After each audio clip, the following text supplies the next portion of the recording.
दोस्तों, चैत्र नवरात्रि के किसी भी दिन इस पौधे को जड़ सहित उखाड़ करके ले आना, तत्काल गरीबी मिट जाएगी।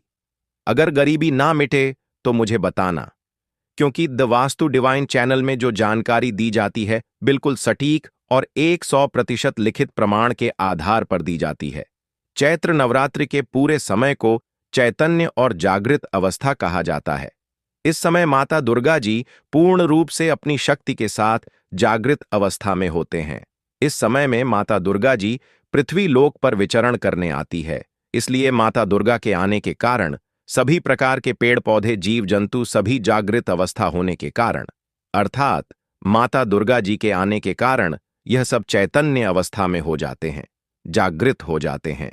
और इन दिनों यह अपना प्रभाव, जितने भी चमत्कारी पेड़ पौधे, जड़ी बूटी हैं, यह तत्काल रूप से अपना प्रभाव दिखाते। दोस्तों, पेड़ पौधों में सकारात्मक ऊर्जा होती है, इन पर देवी देवताओं का वास होता है। इसलिए पेड़ पौधे हमारे लिए परम पूजनीय है। हमारे हिंदू धर्म में हम पेड़ पौधों की पूजा करते हैं। जैसे कि आपने देखा होगा, जो माताएं बहनें होती हैं वह सावन में बेलपत्र की और वट सावित्री का व्रत रखती है, तो पीपल के वृक्ष की पूजा करती है, बरगद की पूजा भी करती है। और जैसा कि गीता में भगवान श्री कृष्ण ने अर्जुन से कहा, हे अर्जुन, वृक्षों में मैं पीपल हूं। हमारे पुराणों में पेड़ पौधों को आध्यात्मिकता का देवता कहा गया है।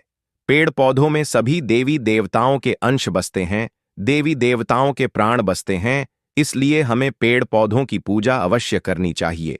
देखिए, जो पेड़ पौधे हैं हमें मुफ्त में प्राण वायु प्रदान करते हैं। पेड़ पौधों से ये सारे चराचर जितने भी दुनिया चल रही है, कैसे चल रही है, जैसे कि समय समय पर बारिश का होना, वातावरण को संतुलन बनाए रखना, यह सृष्टि का चक्र पेड़ पौधों के कारण ही हो पा रहा है। तो चैत्र नवरात्रि के समय में, रात के समय में ऐसा कौन सा पौधा है जिसे आप लोगों को जड़ सहित उखाड़ करके लाना है, जिससे आपकी गरीबी तत्काल मिटेगी? आज के इस वीडियो में मैं आप लोगों को जबरदस्त चमत्कारी पौधे के बारे में बताऊंगा। वीडियो में आगे बढ़ने से पहले, जानकारी बताने से पहले, अगर आज की वीडियो मिस कर दी तो दोस्तों आप बहुत कुछ जानकारी मिस कर दोगे। आपको पछताना पड़ेगा, क्योंकि चैत्र नवरात्रि पर्व ही एक ऐसा समय होता है जिस समय में सभी प्रकार के पेड़ पौधे, जड़ी बूटी पूर्ण रूप से जागृत और चैतन्य अवस्था में होते हैं। और मैं अधिकांश वीडियो में बताता हूं कि जागृत चीज ही हमेशा अपना पूर्ण प्रभाव दिखाती है। उसमें चैतन्य होना जरूरी है, उसमें प्राण डालना, शक्ति डालना बेहद जरूरी होता है। क्योंकि माता दुर्गा जी को जड़ी बूटी और औषधि के देवता कहा जाता है, धन के देवता कहा जाता है, आयुर्वेद का देवता इन्हें आम तौर पर माना जाता है। दोस्तों, आगे बढ़ने से पहले वीडियो को लाइक करके कमेंट बॉक्स में अपनी राशि भी डाल दीजिएगा। यदि हमारे पास कोई उपाय होगा तो वह आकर के हम आपके कमेंट के रिप्लाई में बता देंगे। चैत्र नवरात्रि पर राशि के अनुसार उपाय करने से ही लाभ मिलता है। दोस्तों, चैत्र नवरात्रि के समय में कोई भी पौधे को या जड़ को लाते हैं तो आपको मंत्रों के जाप करने की जरूरत नहीं पड़ती, उसे सिद्ध करने की जरूरत नहीं पड़ती। वह पेड़ पौधे स्वयं चैत्र नवरात्रि के समय में भगवान हरि विष्णु और माता दुर्गा जी के कारण स्वयं ही सिद्ध हो जाते हैं।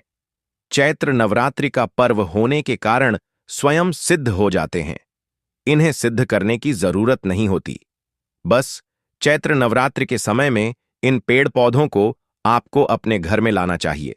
तो कौन से ऐसे पौधे हैं जिस पौधे को घर में लाने से व्यक्ति की दरिद्रता और गरीबी तत्काल मिटती है, दुर्भाग्य दूर होता है?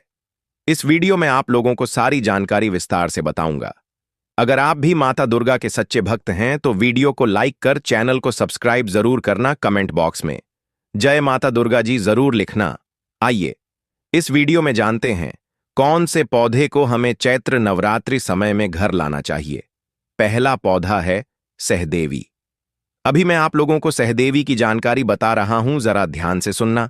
देखिए, जो सहदेवी है, अगर आपको किसी भी प्रकार की, जैसे कि दैहिक पीड़ा या शारीरिक किसी भी प्रकार का कष्ट है, आप चाहते हैं इसे तत्काल दूर करना है, तो रामबाण से भी तीव्र रूप से यह काम करता है। सहदेवी का पौधा दैविक और दैहिक तथा भौतिक सभी प्रकार के कष्टों को तत्काल दूर करती है। दोस्तों, ध्यान से सुनना, तंत्र शक्ति एवं भौतिक सुखों को प्रदान करने के कारण इस पौधे का नाम देवी पद से प्राप्त हुआ है, इसलिए इसे सहदेवी कहा जाता है। यह सभी वनस्पतियों की देवी है, माता है, इसलिए इस पौधे को सहदेवी कहा जाता है। अगर आपको समझ में नहीं आ रहा है कि सहदेवी का पौधा कैसा होता है, तो इस प्रकार से हमारी वीडियो में देख लीजिए। इसी को कहते हैं सहदेवी का पौधा। अगर आप ग्रामीण इलाके में रहते हैं तो यह पौधा बहुत ही आसानी से आपको देखने को मिल जाएगा। जो लोग शहर में रहते हैं तो कई जगह शहर के आसपास जो बंजर जमीन रहती है, जहां पर खेती वगैरह नहीं होती, वहां पर यह पौधे बिना उगाए ही उग जाते हैं। अगर आप कहीं भी ग्रामीण इलाकों में रहते हैं, खेतों में चले जाइए, या फिर जो नहर तालाब होते हैं, या फिर जो नदी के किनारे, वहां पर यह पौधे बहुत ही आसानी से देखने को मिल जाते हैं। शहर में रहते हैं तो फिर भी यह ढूंढने से मिल जाते हैं। नदियों के तट तो बिना उगाए ही उग जाते हैं। तो आइए मैं आप लोगों को इसको घर लाने के फायदे बताता हूं, और इसे किस समय लाना चाहिए यह भी मैं आप लोगों को बताऊंगा। तो देखिए दोस्तों, हमारे धर्मशास्त्र कहते हैं तुलसी के साथ गमले में इस पौधे को लगाने से बगल में तुलसी का पौधा लगाइए, और तुलसी के बगल में गमले के साथ में इस पौधे को लगाइए। और अगर तुलसी के साथ इस पौधे को अपने घर में लगा करके पूजा अर्चना करते हैं तो सभी प्रकार के भौतिक अलौकिक सुखों की प्राप्ति होती है। इससे माता लक्ष्मी प्रसन्न होती है। तुलसी के पौधे के साथ इसे लगा देते हैं तो फिर इसके प्रभाव जो है वह कई गुना बढ़ जाते हैं, क्योंकि इस पौधे को साक्षात माता दुर्गा जी का स्वरूप माना जाता है, इसलिए इसे देवी का दर्जा प्राप्त है। यह सभी प्रकार की बीमारियों को दूर करने में समर्थ रामबाण है। यह सभी प्रकार की सिद्धियों को देने वाली कही गई है। कभी इसके बारे में आप लोगों को जो पुराणों में जानकारी लिखी है, जैसे कि हमारी वनस्पति शास्त्र है, इसमें जानकारी लिखी है, उसके बारे में मैं आप लोगों को अच्छे से वीडियो बना करके बता दूंगा चैत्र नवरात्रि के बाद। तो चलिए मैं आप लोगों को इसके अनगिनत चमत्कारिक प्रयोग बताता हूं। तो जो लोग अनिद्रा से परेशान हैं, तकिए के नीचे इसकी जड़ को रखने से, बहुत से आप में से लोग बोलते हैं ना कि गुरुजी हमें नींद नहीं आती, तो तकिए के नीचे इसकी जड़ को रखने से गहरी नींद आती है, या फिर बेड के नीचे इसके पौधे को रखने से तनाव मुक्त होकर आपको बिल्कुल ही गहरी नींद आना शुरू हो जाएगी। अनिद्रा की बीमारी को दूर करने के लिए यह पौधा रामबाण उपाय है। इसे हाथ में रख करके कोई भी मंत्र जाप करते हैं तो जल्दी सिद्धि की प्राप्ति होती है। यहां तक कि भूत भविष्य वर्तमान तक की सिद्धि आप इस पौधे की जड़ से प्राप्त कर सकते हैं, वह भी मंत्रों के माध्यम से। दोस्तों, इसकी जड़ को रगड़ कर करके इसका पेस्ट बनाकर तिलक लगाने से यह हमारे शरीर में सम्मोहन शक्ति को बढ़ाता है। अगर आप किसी का वशीकरण करना चाहते हैं या आकर्षित करना चाहते हैं, आप किसी बड़े पद पर हैं, आप चाहते हैं कि सब लोग आपको देख करके मोहित हो जाएं, या फिर आप प्रवचन करते हैं, आप चाहते हैं कि आपकी हर कोई बात सुने, तो इसका तिलक लगा करके आप जो है सभा में जाइए। सभी लोग आपकी तरफ आकर्षित हो जाएंगे, आप ही को देखेंगे, आपकी बात को माने, यानी आपके बंधन में बंध जाएंगे। हमारे धर्मशास्त्र कहते हैं, जैसे कि वनस्पति शास्त्र है, इसमें स्पष्ट लिखा हुआ है, अगर इस जड़ को कमर में बांध लिया जाए, लाल कलर के कपड़े में लपेट करके और संपन्न बनाया जाए, तो यह विजय का स्तंभ करता है, यानी हर जगह विजय दिलवा है। इसको तिजोरी में रखने से धन की बढ़ोतरी होती है। कैसा भी कंगाल गरीब घर हो, अगर तिजोरी में इसकी जड़ को रख दिया जाए तो धन दौलत से परिपूर्ण बन जाते हैं। और आप सभी दर्शकों को बताना चाहूंगा, इस पौधे को घर में लगाने से किसी प्रकार के टोने टोट के तंत्र मंत्र शक्ति नहीं लगती। इसकी जड़ मुख में रखने से अदृश्य शक्ति दिखाई देती है, आध्यात्मिक की उन्नति होती है।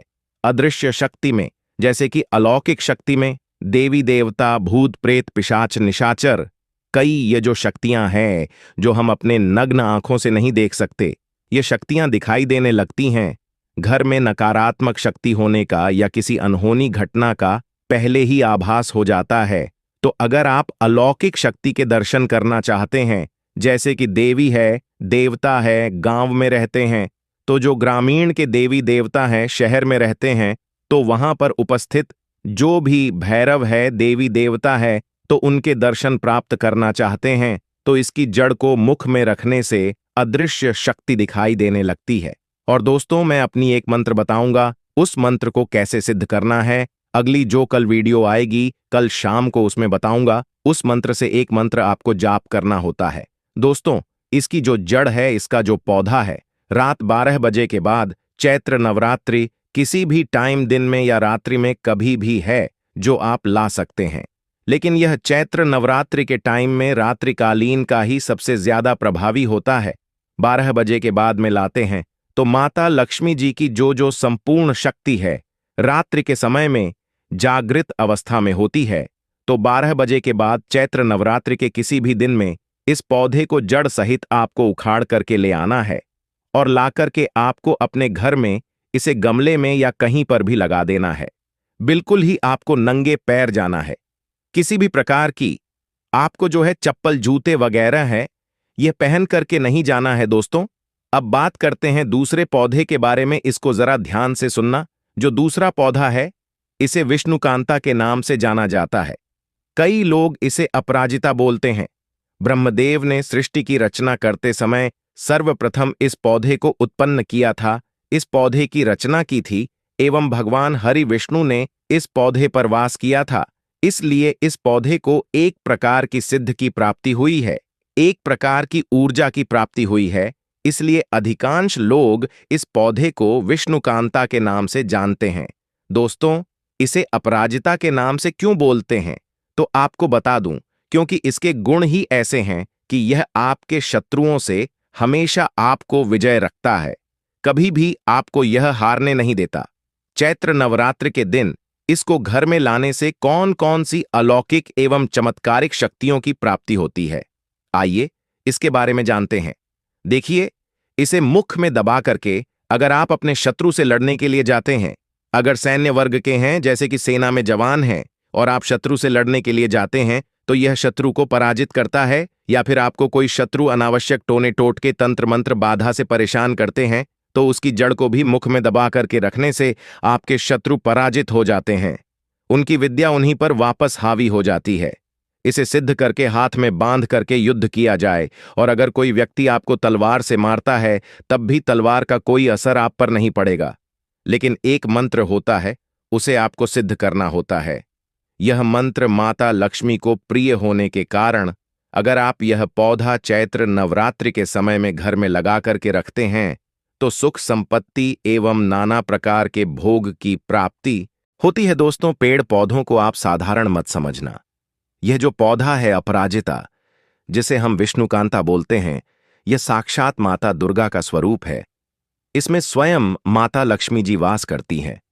जया एकादशी के दिन इस पौधे को घर में लगाने से जैसे जैसे इस पौधे में वृद्धि होती है, जैसे जैसे इस पौधे का आकार बढ़ता जाता है, जैसे जैसे इस पौधे में फल फूल आते हैं, वैसे वैसे इस पौधे को लगाने वाले के घर में धन धान्य की प्राप्ति होती है, घर में धन दौलत की बढ़ोतरी होती है। इस बात को ध्यान से सुनिए।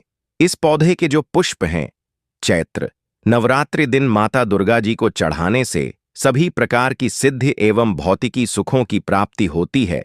दोस्तों, अगर आप चाहते हैं आपको सभी प्रकार के भोगों की सुखों की प्राप्ति हो जाए, सभी प्रकार की सिद्धियों की प्राप्ति हो जाए, तो इस चैत्र नवरात्रि पर इस पौधे के सफेद रंग के पुष्प माता दुर्गा जी को चढ़ा देना। मैं 101% गारंटी आपको देता हूं। इसके पुष्प चढ़ाने के बाद माता दुर्गा आपसे प्रसन्न हो जाएंगे और आपको सभी प्रकार के भौतिक अलौकिक सुख प्रदान करेंगे, सभी प्रकार के आपके मनोरथ को सिद्ध करेंगे, पूर्ण करेंगे। सभी प्रकार की आपकी जो मनोकामना है उस मनोकामना को पूर्ण करेंगे। यह पौधा चैत्र नवरात्रि में सूर्य उदय से पहले घर लाना होता है। इस पौधे की चैत्र नवरात्रि पर सूर्य उदय से पहले लाने का विधान है। तो दोनों पौधे लाने से पहले हमने आज की इस वीडियो में हमने इनके चमत्कारी फायदे बताए हैं। यह दोनों पौधे चैत्र नवरात्रि के समय में आप किसी भी दिन ला सकते हैं। तो यह दोनों पौधे लाने से पहले उन्हें अक्षत धूप दिखाकर सिर्फ आपको इसे अपने साथ चलने की प्रार्थना करनी है। इन्हें निमंत्रण देने की जरूरत नहीं है। चैत्र नवरात्रि के समय में आप किसी भी समय में ला सकते हैं। बस आपको निमंत्रण इस प्रकार से देना है, ध्यान से सुनना। आपको धूप रख लेना है, अक्षत रख लेना है और आपको इनसे प्रार्थना करना है कि हे महाराज, मैं आपको इस कार्य हेतु ले जाने आया हूं, या फिर आप हे देवी माता, मैं आपको इस कार्य के लिए लेने आया हूं। इस प्रकार से आपको प्रार्थना करनी है, इनसे बोलना है। अगर आप गरीबी से मुक्ति चाहते हैं तो आपको इनसे बोलना है कि मैं मेरे घर की गरीबी मिटाने के लिए आपको लेने आया हूं।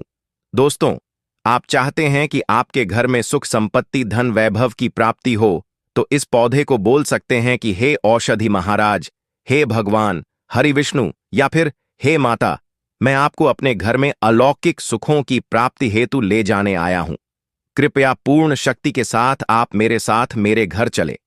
इस प्रकार से प्रार्थना करते हुए आपको अक्षत चढ़ा देना है और थोड़ी सी धूप दीप दिखा देना है। वहां पर एक दीपक जला देना है और प्रार्थना करते हुए जड़ सहित इस पौधे को उखाड़ करके अपने घर ले आना और ला करके आपको दूसरे दिन अपने घर में गमले में इसे लगा देना है। दोस्तों, आप यकीन मानिए, यह पौधे जब तक आपके घर में लगे रहेंगे, आपके घर के वातावरण को शुद्ध रखेंगे। आपके घर में किसी भी प्रकार की तांत्रिक बाधा नहीं लगेगी। आपके घर में कुलक्ष्मी कभी नहीं आएंगी। आपके घर में दुख दरिद्रता तकलीफ और जो बार बार बीमारी होती है, घर परिवार के लोगों को जैसे वास्तु दोष लग जाता है या फिर किसी भी प्रकार का दोष लग जाते हैं, जैसे शनि दोष, पितृदोष, राहु दोष, काल सर्प दोष आदि, तो बहुत सारी बीमारी, सभी प्रकार के दोषों से आपको बचाए रखने का काम करेगा, मुक्ति दिलवाए। आपकी आध्यात्मिक उन्नति होती रहेगी, आपकी प्रगति होगी। तो अगर आप भी अपने दुर्भाग्य को सौभाग्य में बदलना चाहते हैं तो इस साल जया एकादशी के किसी भी दिन इन दोनों पौधों में से कोई एक पौधा अवश्य ले आइएगा और अपने घर में लगाएगा। आपकी प्रगति 100% निश्चित रूप से होगी। अगर आपको आज की वीडियो अच्छी लगी तो वीडियो को लाइक कीजिए और द वास्तु डिवाइन चैनल को सब्सक्राइब करना न भूले। जय माता लक्ष्मी जी। धन्यवाद।